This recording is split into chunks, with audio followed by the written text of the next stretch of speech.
We've talked about Kylie Minogue's Nether Regions, I feel, on Sydney radio. I'm wondering if you've been enclosed for 3 years and you're just unleashing yourself now with these stories. Well, particularly with the Kylie thing, I was on Kyle and Jackie O's show, and they were saying, look, we were in your last book. I heard you're making a new book. And I said, oh, how did you make the last book? And they said, well, we cut your pubes off live on radio. And then we were, being bawdy and enjoying it. And then we started to talk about Kylie, and just in context, I said, you should get Kylie's pubes, and et cetera, et cetera. And welcome to the Heavy Entertainment Show. I think that if you want to have a vanilla interview, and you want to watch a vanilla interview, do a vanilla interview, you have plenty of places to go. And, I've got an album out. I'm 42. I have to make an impact. Start off as you mean to carry on. Like I say, welcome to the Heavy Entertainment Show. Thank you. I'm really hoping you've got a New Zealand story for me that's bawdy and filthy and dirty then. Yeah, but I need to work on that story. I need to whittle at it, perfect it, make sure that it's ready for consumption. Yeah, I was about to say there's nothing that makes me look good, but none of my stories really make me look good. As you said, you're 42 now. Is it pretty much anything goes these days? I mean, do you feel confident enough that you can put together whatever you want on a record, you can say whatever you want, because you've been there, you've done that? I think more than ever I'm more nervous and neurotically worrying about the success of my album than I've ever been before. I've written 75 plus songs for this album, trying to get the perfect 10, and then I couldn't whittle it down to 10. So it's an 11-track album because I just couldn't take something off. I think it's my duty to represent the world as I see it. I think, was it Gandhi that said, be the change in the world that you want to see? Don't get deep on me. I'm not going to, don't worry. Don't worry, it'll soon come back to pubes and crabs. This album, Heavy Entertainment, there's a lot going on here. There's some very big sort of Moulin Rouge kind of sounds, and then you've got the ballads in there. I mean, how would you describe it? I would describe it as being an incredibly commercial album if the year was 2002. No, I'd describe it as being theatrical.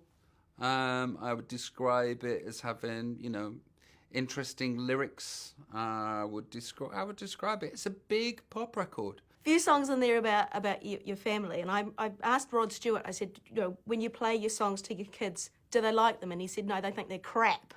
So I wondered how your family, how do they respond to your songs? I put Teddy on my lap the other day, and we were on YouTube, and I played her Nebworth, which is the big show one of the big shows that I did in the UK to 135,000 people. It's sort of like crowning glory of your career. And I was like, baby, I said, look, that's not a sea, that's people, and all of those people make up like a massive sea of people.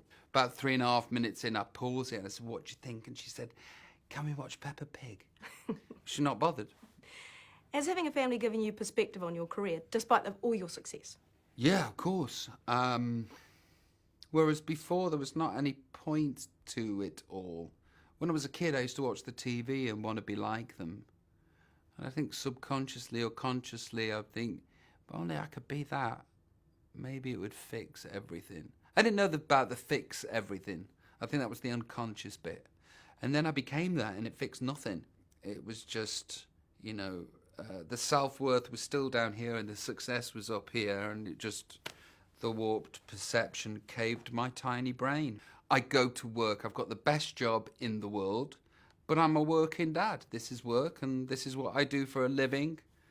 And now it makes total sense. You've partied hard, but you're off the booze now. So what constitutes a great night for you these days? Well, I've tried to be off the carbohydrates and the dairy. The road narrows as you get older. There's sort of less and less shit you can do. And sadly, I realised that it's come to this, that I've had a cake night. A Tuesday night is cake night, and I have cake. And the sad realisation that cake gives me a hangover. God! No! So what constitutes a good night is me, my wife, kids have gone to bed, and some cake. before the inevitable hangover. Bit of telly. Bit of TV, love a bit of television. We mainly watch reality television, me and the wife. Not enough reality going on. You know, want a little bit more. No, yeah, a little bit more. The sort of stuff that reality TV can give you that acting can't. I'd rather watch The Housewives of Beverly Hills and see some real bitching going on. See some absolute crazy bitch fest. Inspired you, has it, in your career? Reality television. Yeah, in more yeah. ways than one. In more ways, I'm sat there watching Big Brother and going, I should do that in a video. I should dress like a rabbit. Well, you haven't done the Big Brother, but you did do X Factor the other day with Sharon Osbourne. Is this the new thing? Judging others? I've done it before, and I kind of go in going, well, they want your opinion. Well, don't upset anybody. Well, that's not your opinion. You've got to give your absolutely, yeah, but you're going to really upset people. They kind of probably look up to you, and then your words have weight. Yeah, but I'm employed to do good television and give my opinion. So I'm sort of on TV thinking, he's crap. Can't say he's crap, can I? Oh, I can. He's crap. Oh, I wish I hadn't have said that. I've upset him now. Have you missed the stage? I mean, you talk about acting. I mean, there's a certain amount of acting and performance when you're on the stage. It's all acting, it's all performance. The audience is being paid to entertain, and it is a performance, you know, and many, many times the communion between you and your audience is reciprocated, and it's beyond spiritual, it's beyond religious. It's better than that, you know. They're not words to describe how good it is. And then some other nights when you are tired and you are emotional or you are depressed, nobody go in or buy a ticket to see Robbie Williams because he's going to be the best depressed he's ever been. You know, I have a duty to perform, and I have a duty to give people their money's worth. Will we see you in New Zealand with this album? Say yes. Yes. Good answer. Yes. I can categorically say right now, sitting in front of you, having been commanded to say yes, that yes, it will be a definite. Unless it's not. Unless it's not, Yeah. and then it's a no. Then it's a no. Yeah. But otherwise, we're looking good. We're looking You've promised. 100% right now in this seat, absolutely, positively, definitely. Unless by the time we get up out of this seat, something changes.